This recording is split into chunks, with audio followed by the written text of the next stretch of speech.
Hey, good morning, good morning, good morning. Monday, April 5th, 2021.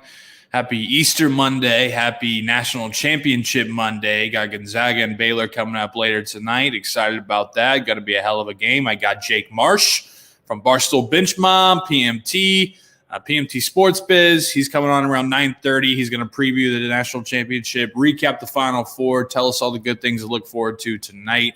For those on YouTube, per usual, subscribe to the channel below, like the video, share it for later. All the videos live on. They'll be up, living.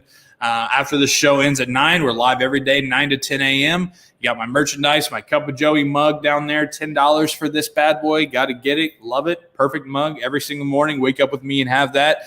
You got what else? You got the dad hat. You got the Juju One Last Ride shirt. People are loving those. We might have to restock them. I mean, they're going. So go. The link for those are below in the description on YouTube. Be able to go and buy those. Buy them up. I'm telling you, buy them up, please. So it's going to be a beautiful day in Indianapolis for the national championship. It's going to be like 76 degrees, get close to 80. It's going to be unbelievable. But we got a lot of national championship talk coming up. So happy Monday to you. Hope that your Easter weekend was fulfilling, was nice. I don't know if anybody else gets a basket still, but I'm 27 years old, and my mom still has the Easter bunny come and bring a basket to their house and for me. So it's weird to think about because when my parents were 27, they had like 2 kids with a third on the way or close to it. And then I'm 27 years old, and I'm still like, Mommy, do you have my Weese's eggs? But you know what? That's the beauty of our time. That's the beauty of our generation. We're like, you know what? We're cool on the kids. Give me that Easter basket. So if anybody else gets an Easter basket, I'd love to know. But yeah, God love my mom, man. I mean, I always thought growing up as a kid, I was like, dang, we're almost done. Like, this is my last Easter. This is my last Christmas. This is my last birthday of getting stuff because I'm getting older now. And they've kept it going. You know, I'm lucky. They've kept it going. Every now and then, if they forget, some years it'll like the Easter basket won't be there, and it'll just be like a CVS bag, with like the candy thrown in it, and that's cool. But and we're not talking anything crazy. We're not talking anything crazy that you're getting on Easter. It's maybe a Starbucks gift card, some Reese's eggs, some Sour Patch watermelons. I could never trust the kids growing up that on Easter they would get like a fucking Xbox game. It's like, what? It's Easter. You're supposed to, again, just get candy. So if in the Easter basket, they show up on Easter Monday and they're like, yeah, they brought me this Carmelo Anthony throwback jersey the Easter Bunny did, and then I got this Xbox game and a controller. Jeez, didn't know it was your fucking birthday and Christmas mixed into one. The kids, shit.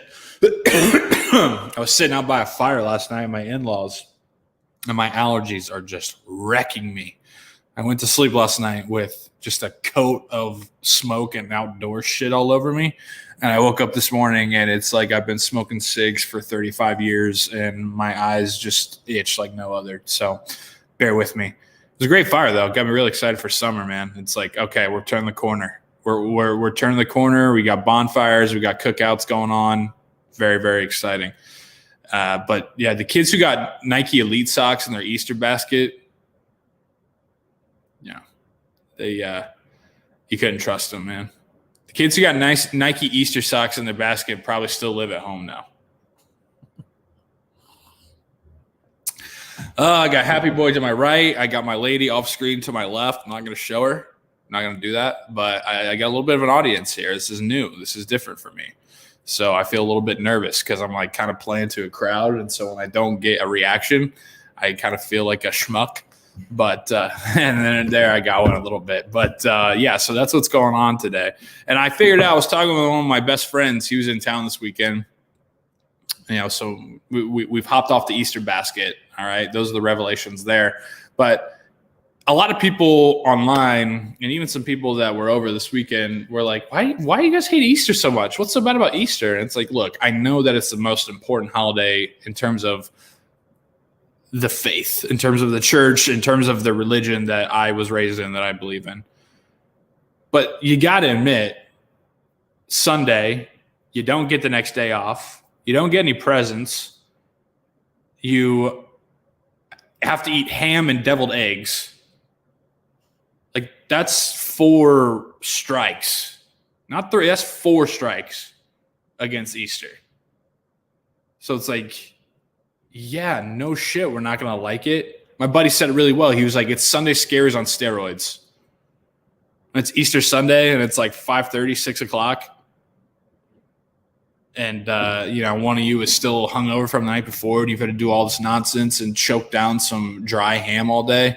And then you're like, damn, I don't even have work off tomorrow. And I've spent all day exhausting myself with the family.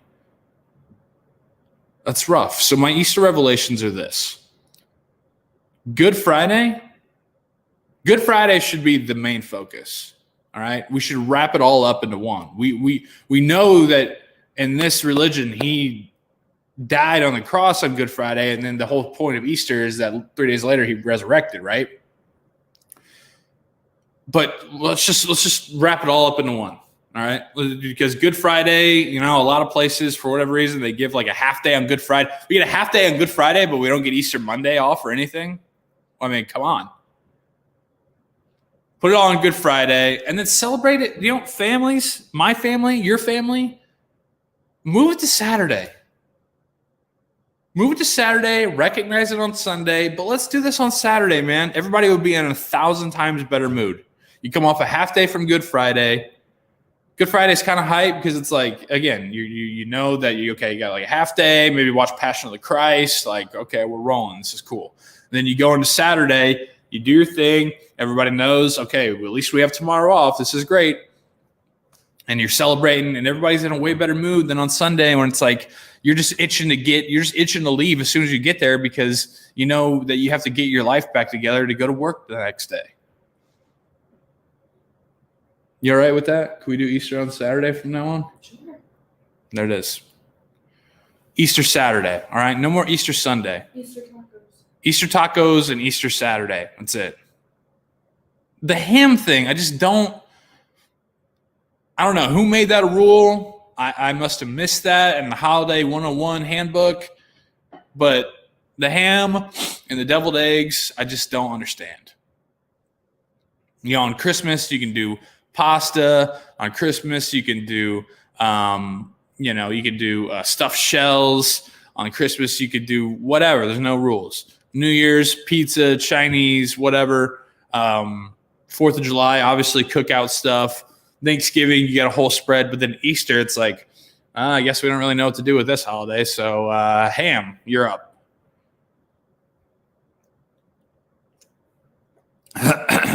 There's always good mac and cheese on Easter, so I can get down with that. But we got to get the ham to go. Easter tacos. We did that one year. It was great. But then the next year, we went back to Easter ham. I don't know.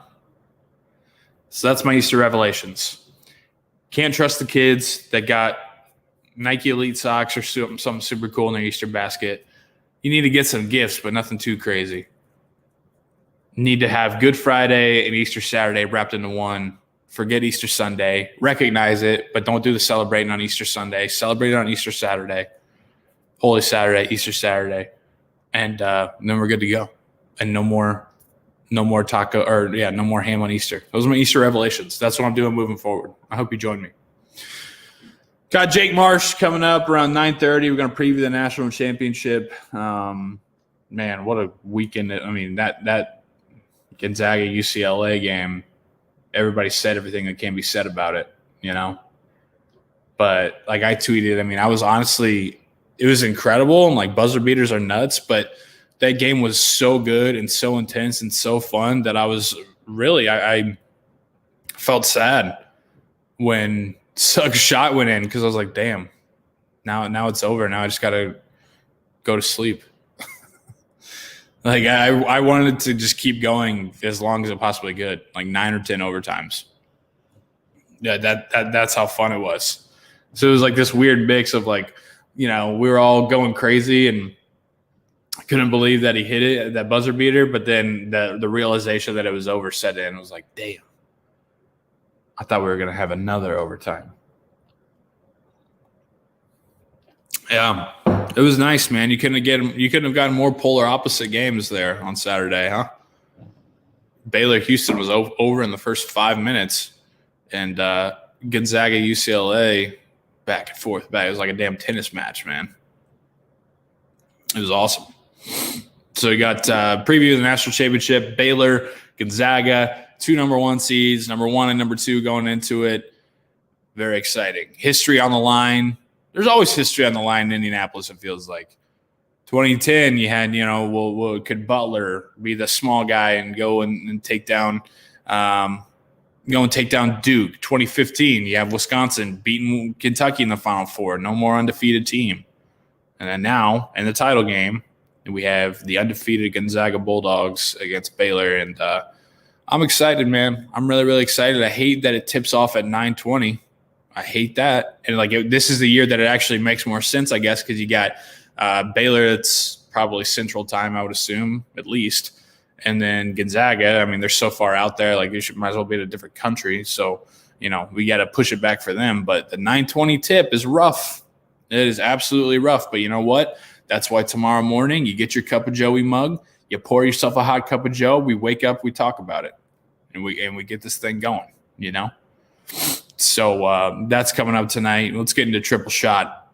First pump, like I said, national championship tonight. And the one thing I noticed was John Rothstein tweeted, he said that this is going to be the most anticipated title game since Illinois and North Carolina in 2005 out in St. Louis.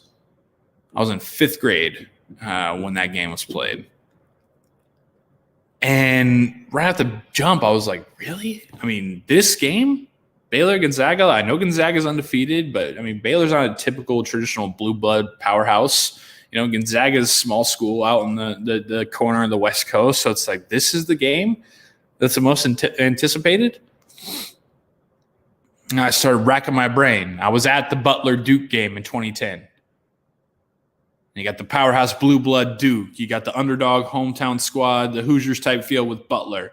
Epic game. Maybe it was just because I'm from here that I was like, oh, yeah, this is really anticipated. Maybe people outside of Indiana didn't give a shit because they're still trying to figure out what the hell Butler was. But to me, that was that was big time. It was like, I remember Duke beat West Virginia and then Butler beat Michigan State. And I was like, oh, wow, this is like everything movies are made of right here. And I went to the game and Hayward was supposed to be what Suggs was, barely missed. But, I thought about that game. I thought about my senior year of high school, Kentucky versus Louisville in New Orleans, right? I mean, you got the in-state rivalry in a national championship game. How often does that happen? Duke, Wisconsin, 4 years later or 3 years later in Indy, like I mentioned. You got Big Ten, you got ACC, 2, traditionally really good basketball schools. Wisconsin had just knocked off the undefeated Kentucky team. Duke's loaded with freshmen. I was like, that's got to be up there. And what about 2008? Kansas, Memphis, the Memphis squad that was damn near undefeated, if I remember correctly. You had, Derrick Rose and Joey Dorsey and who was the guy? Chris Dorsey. He had 3 names. He had the double last name. I'm just gonna look it up. I'm gonna look it up because it's gonna drive me crazy. 2008 Memphis Tigers. Memphis. Yes, that's it. You had John Calipari, 38-2. Yeah, so they had 1 loss going into the year. Chris Douglas Roberts, Derrick Rose, Robert Dozier, Joey Dorsey. Yeah, man, that team was unreal. Derrick Rose, going to be the first overall pick. Then Kansas, the blue blood with Brandon Rush and Mario Chalmers, both number 1 seeds going in. Man, that game was nuts. Memphis totally blew that one, huh? They totally blew that one. What's up, guys? Good morning. It's the first time I've looked at the chat. Yeah, Mitch makes a good point. Scared tonight may be lopsided after such a good game. Which way is it going to be, though? Is Gonzaga just going to get the one pressure cooker game out of the way, and then they're going to run away with it and beat the hell out of Baylor? Or does Gonzaga have nothing left, and then Baylor is just playing so well and feeling themselves that they're going to run away with it? I don't know. JP says, tell me you've never had a good ham without telling me you've never had a good ham. Yeah, I mean, I don't really, that's fine, I guess. But ham's it's just not up there for me. There's at least 8 things off the top of my head that I'd rather have than ham. That's just how it is. So Rothstein said this is the most anticipated national championship since 2005, so 16 years. Those are the 4 games that come up to my head that I was like, damn, tonight over those games with Butler, Duke in 2010, UK, UL in 2012, Duke, Wisconsin in 2015, Kansas, Memphis in 2008. I mean, I hope he's right. We're all riding off that high from Saturday with Gonzaga, UCLA, man. I mean, if we get a snoozer tonight, that's going to wreck the whole thing. So I'm hoping it should, right? I mean, it should live up to it, to the 2 best teams pretty much throughout the entire year. So, like I said, unless Gonzaga is just completely gassed and like Saturday just took it out of them, but man, Jalen Suggs. That guy's fun to watch. I don't know jack shit about the draft coming up with the NBA, but you have to think that I mean, not just that performance, but like, what is he, a 6'4", 6'5" point guard, smooth as hell, like can do it all. If he goes, he's going to go pretty early, right? But at the same time, being a Gonzaga guy, and like he kind of strikes me as a dude that would want to stay in college a little bit. Hell of a player, though, man. I'm excited. Yeah, Jake Marsh coming up at 9:30. Preview all of that. Pump shot number 2. Paul Pierce had himself a Friday night. I think it was Friday night. The dude was live on his Instagram, and was with a bunch of buddies, and was at either his house or somebody's house, and it looked like he brought the strip club to them. I mean, there was a girl massaging his shoulders while he was on the live. She was in a bikini. And then there was a girl behind him that he kept like getting the angle better for behind him and on the ground. It was in, bikini as well. And she was just like twerking on the ground, shaking her ass and everything. Wild. I'm looking forward to tuning into the NBA countdown show with him on it the next time that it's on. It might be the night. I love how,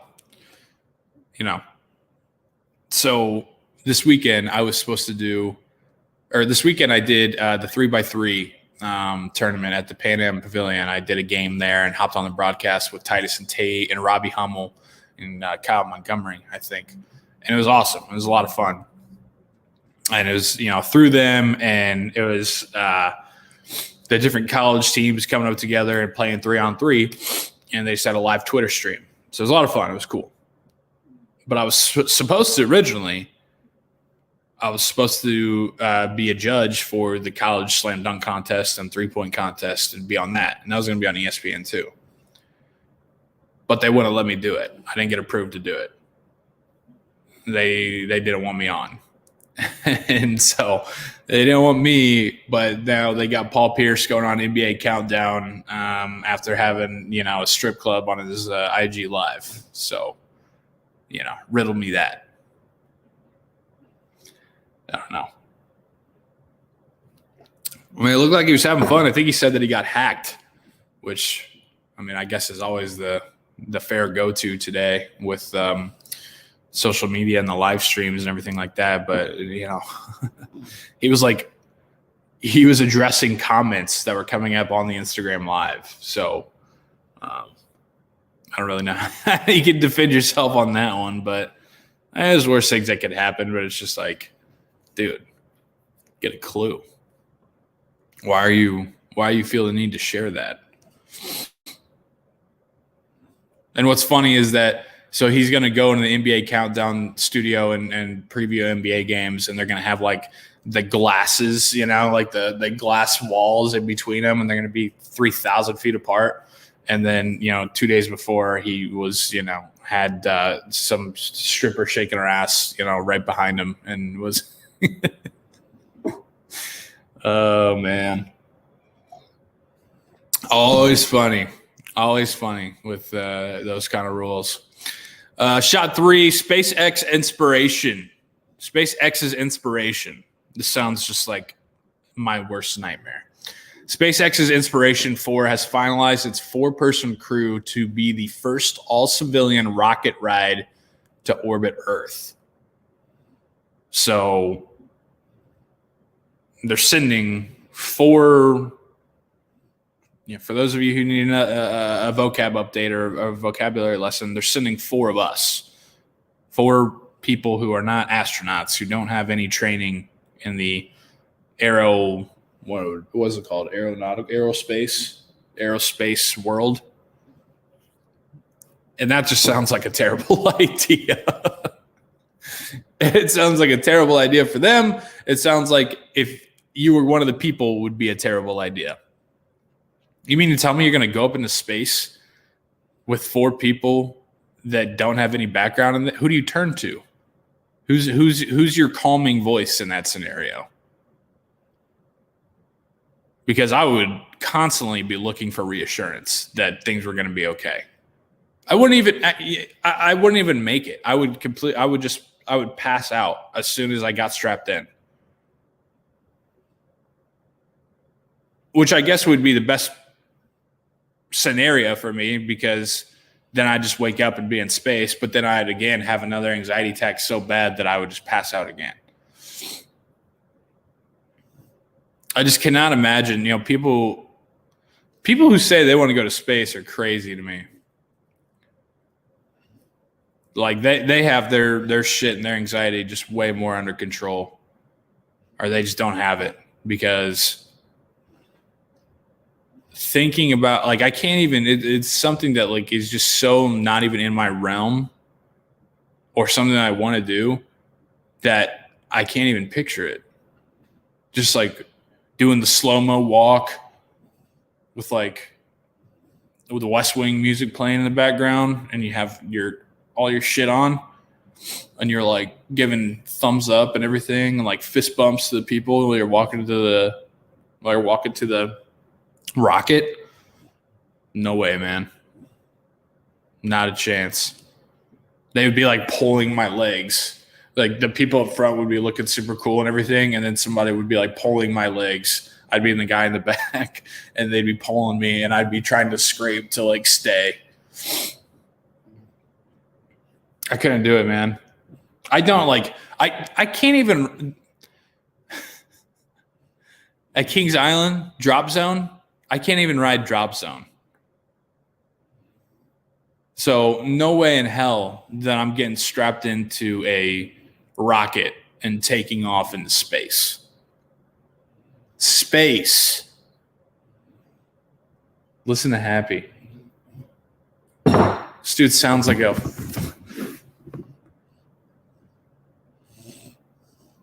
Dude sounds like a 65-year-old man. Yeah, I'm talking about you. Should you keep it down over there, bub? I'm just kidding. You're so precious.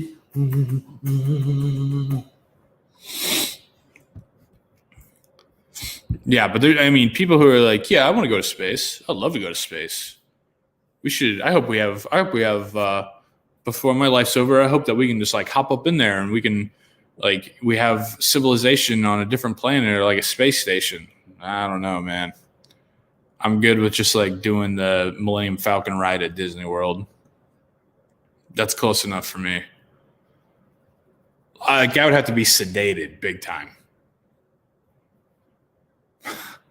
But I want you to, like, I think a lot of times people just like think about it in terms of like, oh yeah, like they think of the end result where they're like, oh, this could be a good like Instagram post, like post on my Facebook feed, like check in my location space, like that. They think of the end result, but again, put yourself as close as you can to walking out to that rocket, getting in, the door shutting, and them like strapping you in, and that fucking. All right, SpaceX, we got 30 seconds to launch. 30 seconds until launch, and everything starts shaking below you and everything. You're strapped in, dude. You can't. You're done. You're up. You're going. Blows up on the go. Blows up on the return. You're there. It's not. You can't escape it.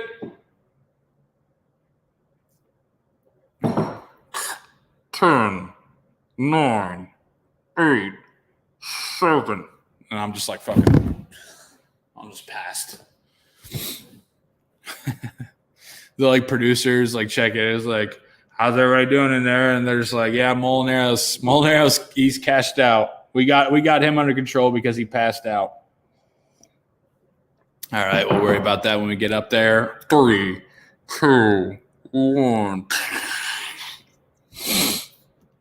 Yeah, no thanks, dude.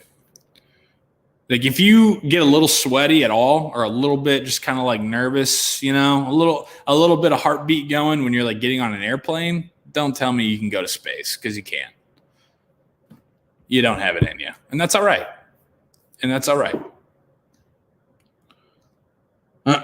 Hey, thanks, Chris. It's good. Description below. Cup of Joey mug. Let's make it happen, Captain. Let's make it happen. I'm glad you like it.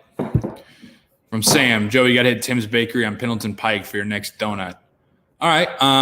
Yeah, anybody who has recommendations for places I need to go, please send them to me, whether it be on Twitter or Instagram or hell, maybe I need to put my email in the description or something. Because I did Longs last week. I've done Boydens. I've done Jacks. You know, I had people hit me up a lot, you know, saying go to this place or you should come here. My dad owns this, blah, blah, blah. But sometimes it's just, okay. Rye says that's the one she's talking about. Sometimes it's hard to keep them all in one. So maybe I start a spreadsheet or something. But yeah, if you could here, let me do that. I got the banners here, so I can create a banner. I could scroll it. Actually, I don't want to scroll it. There we go. Wait. All right. Yeah, email locations for Blazing 5. Molinaro.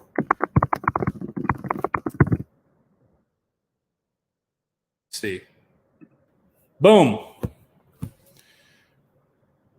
I'm always looking for locations to hit for a Glazing 5. Let's glaze it up. All right, we do it every Friday. Glazing 5, just hit me up right there with the locations that I should go to. I've heard a lot about Rise and Roll. I've heard a lot about Tim's. I've heard a lot about Titus, I think is what it's called. I'm going to be up in Chicago in a couple weeks for 4 or 5 days in the Chicago office. So I'm definitely going to try to load up on as many as I can in the Chicago area.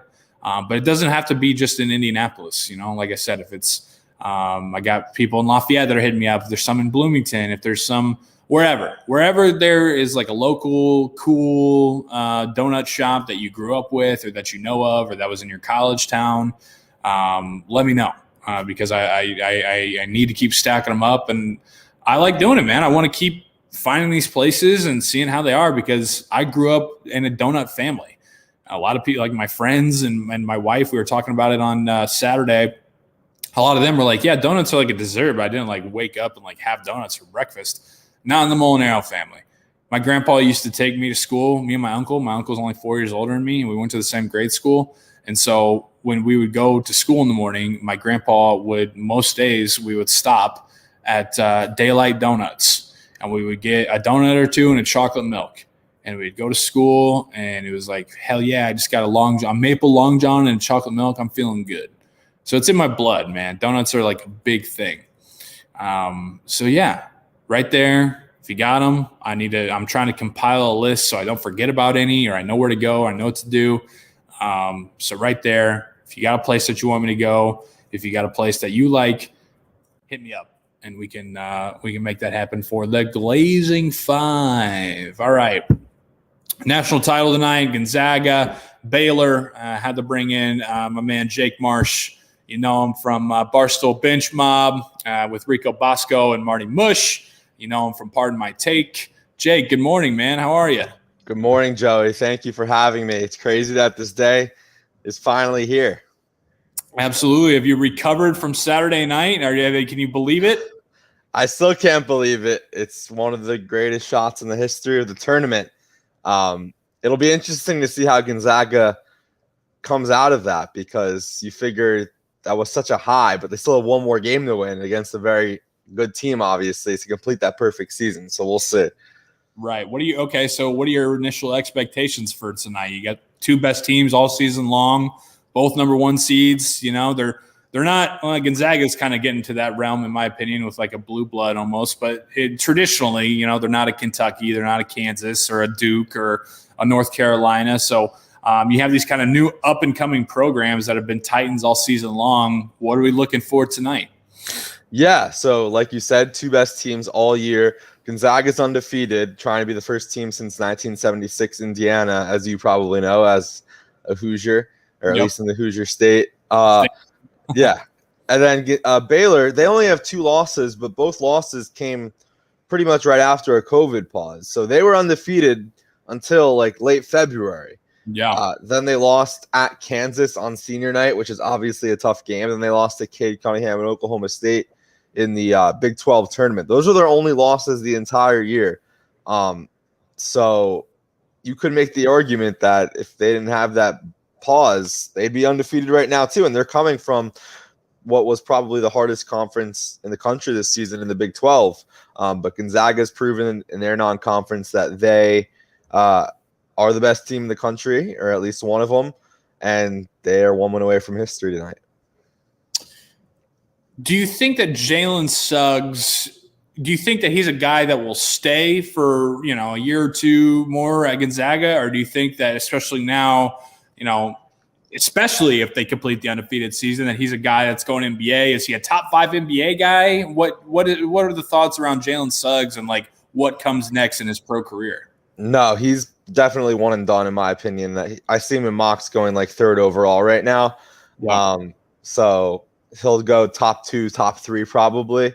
So this is going to be his last game if I had to guess. Okay. Yeah, and I mean, again, this is why I bring you on, but I knew about Jalen Suggs and I knew how good he was, but I guess just because it's Gonzaga, I was like, do they do one and dones at Gonzaga? You know, it just doesn't seem like that kind of program. So they're certainly going that way, which is crazy to say. Like, it was weird because in the semifinal, the blue blood UCLA was the heavy underdog, and Gonzaga, this small school from Spokane, Washington, is the heavy favorite. It was just a weird kind of dynamic from that perspective. Right. What do you like the 920 tip for the national title? No, but it is what it is. It's a championship. Obviously, everyone's still going to stay up for it as much as they complain. But I guess it helps out the fact that Gonzaga is on the West Coast and it's not a 3 p.m. start for them or a 4 p.m. start. They get 6:20, which is obviously more doable for people who work out there. But yeah, I always wondered why it was so late. Game is going to be over it's always a long halftime too, close to midnight. But it is what it is. It's a championship. It's hard to complain. Right. You got to just, I mean, especially after last year, like we got it. We've made it, you know what I mean, to this far. It's happened. Have you ever been to Indiana before? You've been to Indianapolis? I flew into Indianapolis last year to visit my brother in Bloomington. So he just graduated from Indiana last year. So I haven't been in the actual city of Indianapolis besides the airport. But definitely want to make it back there one day for a tournament or anything. Yeah, I didn't know that I think I may have heard that your brother went there to Indiana. What made him? What you like the media program there, or why did you go? Yeah. Yeah, he liked the media school. He graduated in last spring, and now he kind of you'll enjoy this. He was working in Baton Rouge right now. He works for the LSU football video department. No way. Yeah, that's fucking awesome. Yeah, a little connection there. So he's grinding down there right now in the off season. Incredible, man. Is that all you want to do? Is just like video stuff, or do you want to No, he doesn't want to be on air. He wants to do like making videos and things like that. So he's helping out there and he's enjoying it for sure. That's awesome, dude. I love that. I was talking about earlier in the show that Rothstein, your guy John Rothstein, he tweeted last night, I think, that this is going to be the most anticipated national title game since Illinois and North Carolina in 2005. And I was, initially I was like, 16 years ago, like I went through all the different national titles. And again, I was like, Gonzaga, Baylor, really? That's the most anticipated one? Do you agree with that? Or what would be your pick for the most anticipated title game since that one? Yeah, so there's a few different ways to look at it. I think, like we said, we watch college basketball. We know they've been the best two teams since the beginning of the season. So the fact that we're actually getting this game is awesome. Also, they were supposed to play in December, and the game got postponed like an hour before tip-off. I think that was Baker's life. Yeah, it was supposed to be in Indianapolis on a Saturday at noon, and then at 10:30 a.m. or whatever, they canceled it due to COVID. So you have that aspect as well, as we're finally getting rewarded of getting that game back because they were being marketed as the best two teams then. And that was 3 weeks into the season. And now here we are, the last day of the season, and they're still the best two teams back in Indianapolis, and we're getting it. So that's great. But I think from like a casual sports fan perspective, if they're flipping through the channels, they might not stop for Gonzaga Baylor as much as they would stop for Duke Kentucky in a championship game. But we know they're the best two teams, and they have been all season long. So there's definitely a few ways to look at it. For those, so Barstool Sportsbook, live in Pennsylvania, Michigan, Illinois, looking at in terms of the gambling reasons for tonight. Both of these teams, they seem like up and down teams. They seem like teams that put up a lot of points. What are you thinking in terms of, is it going to be high scoring? Is it going to be kind of a knockout, drag out type of game? What do you expect on that front? I expect it to be high scoring. I think the over is pretty high, right? Is it above 160? I have to check. But I mean, that's initially what I thought as well. 159. Okay. So, yeah, I mean, the way Gonzaga plays is you watch them. They don't waste any time. No. So the question is, I think if Baylor can match their baskets, that over has a good chance of hitting. Because Gonzaga is going to move fast and they're going to score. If Baylor can hold up to that, I think we have a chance for both teams getting in the 80s at least.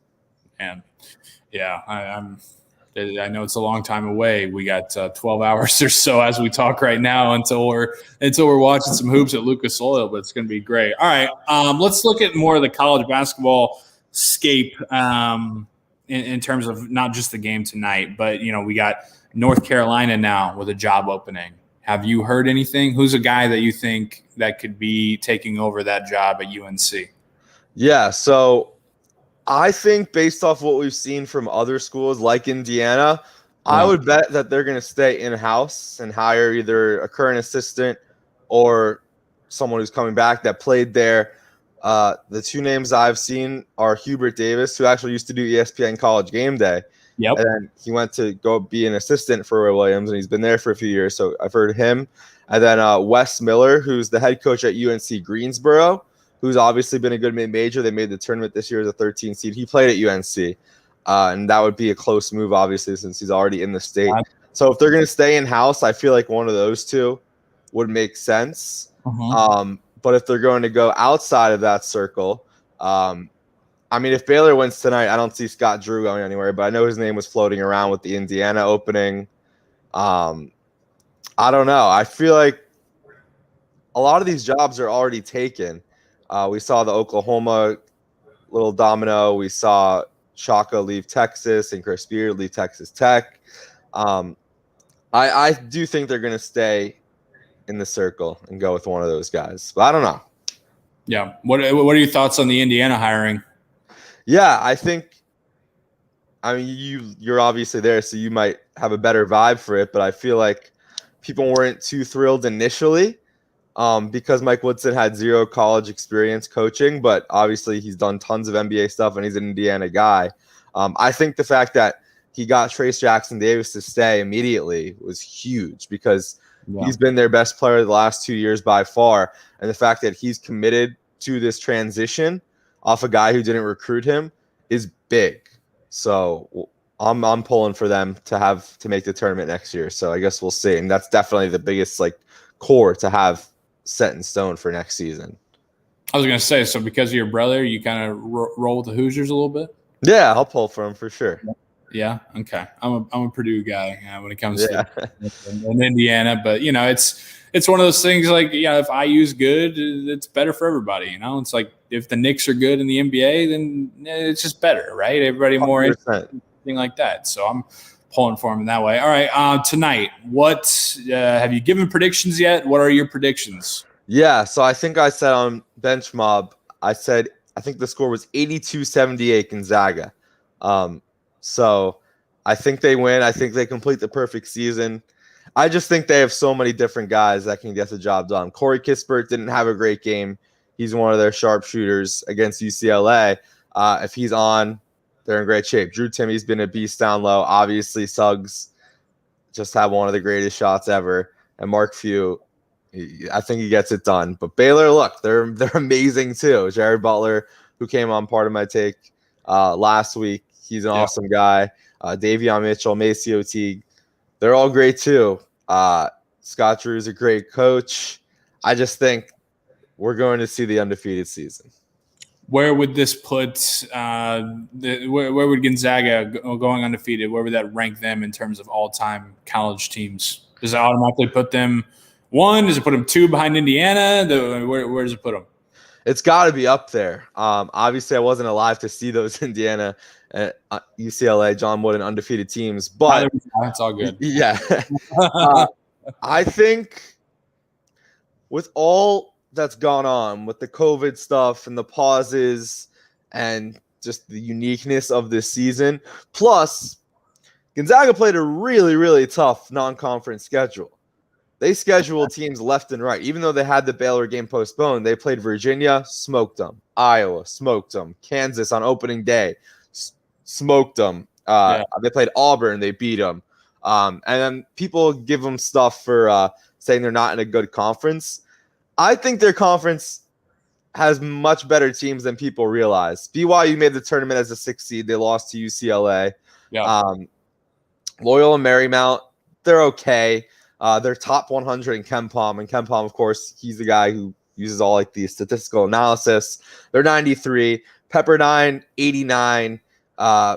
Pacific, 117. And there's 357 teams. So that's half the conference right there. They're all in the top 120 in KenPom out of 357. So obviously by name brand, they don't have a bunch of great teams.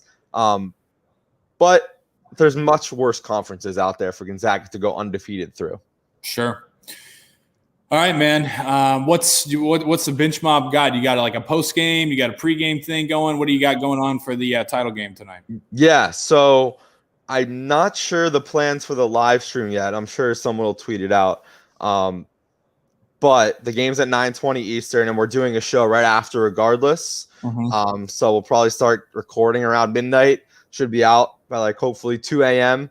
And then it's crazy. There's one game left. There's been so many hours and games of basketball. And now it's just, what do we do after today?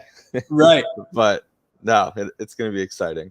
No, yeah, you guys have been killing it. So be sure to check out Barstool Benchmob with Jake Marsh, Rico Bosco, Marty Mush for all the title game, post game, talk and everything like that. So Jake, thanks for waking up with me, man.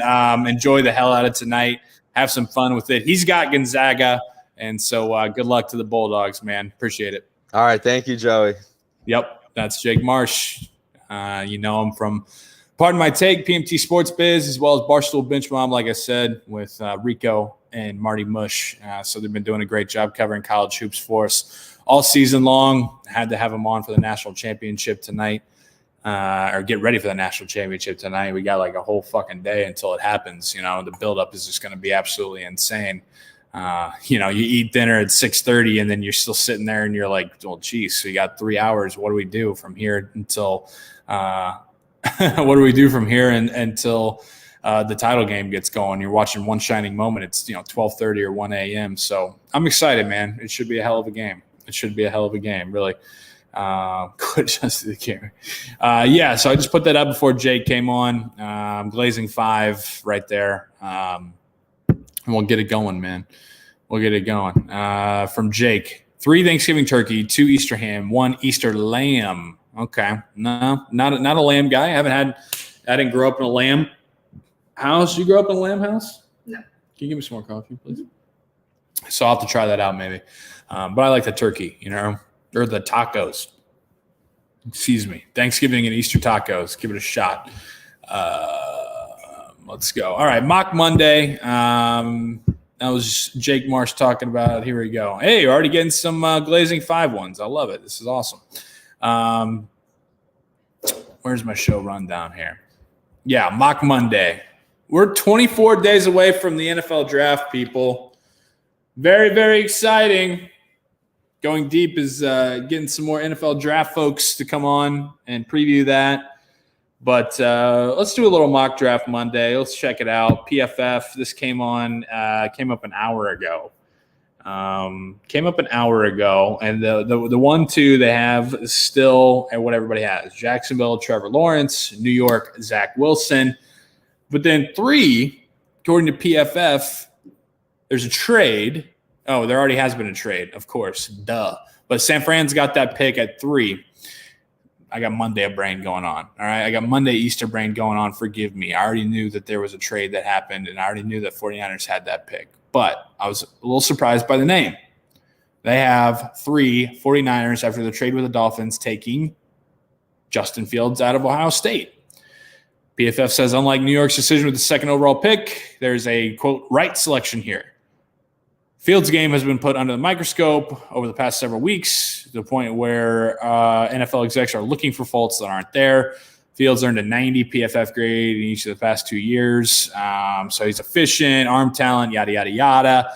So they got Fields after all this nonsense with everybody pushing him down, everybody talking about he doesn't work hard, everybody talking about, we don't know if he's the guy. We got Mac Jones. This is a trade for Mac Jones at number 3. PFF says no. That's Justin Fields. Then number 4, another trade. They have the Denver Broncos trading up with the Atlanta Falcons for number 4 to take Trey Lance. Now we're seeing some moving and shaking going on here. All right. Everybody talked about there's going to be quarterbacks going in the first 5 picks, first 4, 5, 6 picks. And so far, this is what they got. 4 picks, the Broncos trading up for, you got to say kind of like another project type quarterback. It's so Broncos, this pick, Get Drew Lock out, play some young Jeezy for Drew Lock on his way out the door, saying goodbye.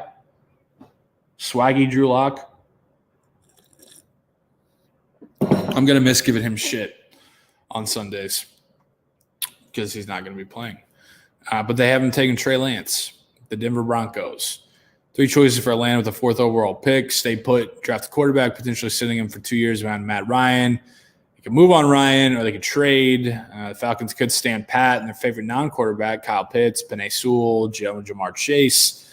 But they choose to trade him away, and they choose to go get off Drew Lock, Swaggy Drew Lock, and take Trey Lance going to Denver. 5 Bengals have Jamar Chase. They're going to link him up, man. They're going to. The Bengals signed Jonah Williams. They got some depth there for offensive linemen. Joe Burrow is wanting his guy Jamar Chase back, and they're going to do it. So you're going to have Joe Burrow. You're going to have Jamar Chase. You're going to have Higgins, Tyler Boyd. I love Joe Burrow. It's my guy. And I love Jamar Chase too, but it freaking sucks, dude. Now the Steelers are going to have to deal with Chase and Higgins and Boyd and Joe Burrow for the next however many years. Then 6, Dolphins, that trade with the Eagles again. They got Kyle Pitts going to Miami. Man, this guy, people love Kyle Pitts, dude. Tight end going 6. I know that he's like not, it's just like what happens to be, his position title next to him. I know he can play everywhere and he's just kind of positionless, but That's wild. Stephen Shea's guy, Devontae Smith, have him going 7 to the Lions. Then they have the Panthers taking Penei Sewell. A lot of quarterback talk there. They got him bolstering up front. And then how about this? The New England Patriots, according to PFF, they got him trading up with the Dallas Cowboys at 10 to take Mac Jones. Oh, boy. Say New England's aggressiveness in free agency indicates this team has no plans of tearing things down or rebuilding. Cam Newton is in place to be the guy at quarterback in 2001. Hard to see him being there beyond the next season. So option number 1, Newton plays well. The Patriots have to pay him significantly more money to bring him back.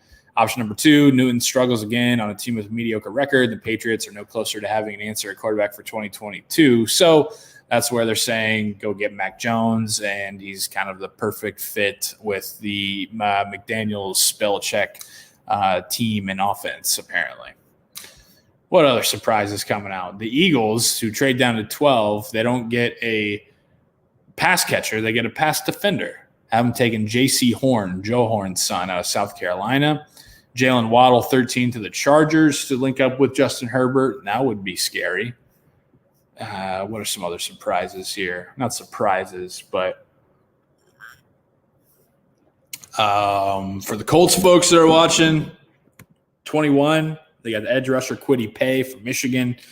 First edge defender finally comes off the board here in Indianapolis this selection. And I've been talking with my buddies who are all Colts fans, and that's kind of where they're like, all right, so the Colts haven't addressed left tackle and they haven't addressed pass rusher. What the hell are they doing? And I told him, I said, I think that Ballard is sitting there saying, this isn't a top-tier pass rushing class to where they're going to be taking the first 5 picks, first 10 picks. This is a pass rush class where you can get possibly get the best pass rusher, at least the second best pass rusher, where they are at 21. And that's what PFF has them, taking Kwity Paye out of Michigan, listed as the number 1 player on Bruce Feldman's Freaks list last offseason. Paye does not lack physical tools. He should provide a pass rushing help the Colts are looking for to complement DeForest Buckner. So you have him on the inside, a guy like Kwity on the outside. There you go. Then my Steelers, they have him taking Jeremiah Owusu-Koramoah out of Notre Dame. He's a linebacker, so obviously we lost Bud Dupree. Should be appealing to Pittsburgh because his potential to help fill multiple holes on the Steelers' defense. Could be a linebacker next to Devin Bush, slot cornerback or safety. Apparently this guy has the ability to fill a whole bunch of holes. So if you bring in a guy like that, Swiss Army knife, I'm all for it, dude. I'm all for it. Somebody asked me the other day on Instagram on Friday, they were like, what are the 3 positions that the Steelers need to have, ranked first? And I don't think linebacker was first, but it was up there. It would be like a 3A or 3B to running back. I had left tackle, in my opinion. I had corner because Joe Hayden, I love him, is getting up there. Steven Nelson's out, losing Mike Hilton. Don't want to see that bad era of corners coming back for the Steelers. I saw too much of that shit from 2011 to 2019. 2018. So I went through enough of that. I need to continue to see the defensive backs being good. Saw too many Artie Burnses and Bryce McCains and Antoine Blakes to go through that again. But they haven't taken linebacker, kind of Swiss Army knife, Jeremiah Owusu-Koramoah out of Notre Dame. Asante Samuel Jr. going to the Saints. Tampa Bay Buccaneers. Ooh. PFF has the Buccaneers taking my guy out of Purdue, Rondale Moore, the last pick in the first round. Buccaneers are arguably the most complete team in the NFL with a clear Super Bowl window. As long as Tom Brady continues to play, they want to add someone with the first-round pick who can contribute right away. Buccaneers don't bring back Antonio Brown or can step alongside Scotty Miller and Tyler Johnson, pick up the slack. I saw all the best of Rondale Moore in his time at Purdue. 2018, if he would have stayed healthy in 2019, he was on par to be even better than he was in 2018. In 2018, he was a true freshman coming in. He was an All-American as a true freshman. Stephen Shea said, and we talked about it, and probably rightfully so, that he was kind of a specialty player in terms of you have to design things right away to get him the ball. You you have to go out of your way kind of to get him involved. But still, when you're going out of your way to get him involved, if you do get him involved, then really good things can happen. So that'd be interesting. Rondale Moore, into the first round, last pick to the Tampa Bay Buccaneers. Stephen Shea, I don't think would be too happy about that because he had him going in like the third round. So I think my guy would think that was a little bit of a reach. But we're going to see, man. 24 days until the NFL draft, but less than 12 hours until the national championship. Gonzaga, Baylor, Lucas Oil Stadium, number 1 versus number 2, number 1 seeds in the NCAA tournament. Finally getting that game, like Jake Marsh said, that we didn't get in Indianapolis in December. It's going to be Indianapolis in April for the national title, 9:20 tip. Don't forget that your Cup of Joey mugs, Cup of Joey dad hats, Juju One Last Ride shirts for those watching on YouTube is in the description below. Go buy those up. Chris said it's great. My mother-in-law said it's great. I say it's great. And the Juju One Last Ride shirt, every time I check, more and more people are buying them. It's a great looking shirt. Him and Big Ben and the Corvette riding away. So get those. For those on YouTube, be sure to subscribe. Please subscribe below. Let's keep growing this thing. I'm here every single day, live at 9 a.m., 9 to 10, in that range. We're talking. We're just having fun. We're just having fun. We're talking some sports, having fun, having interviews. So, yeah, be sure to subscribe. Wake up with me every single day. Enjoy the national championship tonight, and I'll talk to you tomorrow live at 9.